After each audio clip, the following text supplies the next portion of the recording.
చూసిలా bit సోరి ఈయన ఎట్లా మాట్లాడుతున్నారు ఈయన గురించి మీరు తాపత్రపడని ఇట్లనే ఉంటాడు ఈయన పోదాం పా ఇంటికి. అసలు నాకు ఒకటి అర్థమైతే లేదు, మిమ్మల్ని ఇక్కడికి ఎవరు రమ్మన్నారు? ఇప్పుడు మీ ఇక్కడ ఎవరు ఉండవంటాలో మీరు పోతా అంటే ఎవరు ఆపుతారు చెప్పుల్ని? పోలే ఏమో. ఏంద్రా చింటూ గిట్లెందుకు మాట్లాడుతున్నావురా? లవ్ చేసిన అమ్మాయితో గిట్లా నారా మాట్లాడేది? అవునరా, దాన్ని లవ్ చేసిన కాబట్టేగా నాకు ఈరోజు నీ గతి పట్టింది. ఎప్పుడు రా నన్ను అర్థం చేసుకుంటుంది. రాఘవా ఏదైనా రేపు పొద్దుగాల మాట్లాడుకుందాం, మంచిగా చెప్తున్నా ఇంటికి పోదాందా. నేను నా అమ్మ చెప్తేనే నేను దాన్ని లెక్క చేయలే.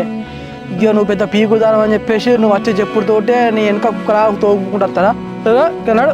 ఇట్లా కాదు రాఘవా, నువ్వు తాగిట్లా వేస్తున్నావు, నీకేమైనా ఎట్లా చెప్పు. మీ అమ్మకి ఎవరు ఉన్నారు? అదే జానకి, నేను అంత ఇష్టం లేని చెప్పేసి నువ్వు అన్నావు కదా, ఇక నేనెటు పోతే ఏంది, మా అమ్మకి ఏమన్నా అయితే అని చెప్పు. అరే నువ్వు ఇట్లా తాగుతానో బాధపడతానో అని జానకి చెప్పుడుతోనే వచ్చిందిరా, అర్థం చేసుకోరా. అరే వేరే అమ్మాయి అత్త రాసింటూ ఎందుకు అట్లా అవుతాను నువ్వు? అరే అసలు మీరు ఎవర్రా? నీ తాగుతేంది, నాకేమైతే మీకేందిరా?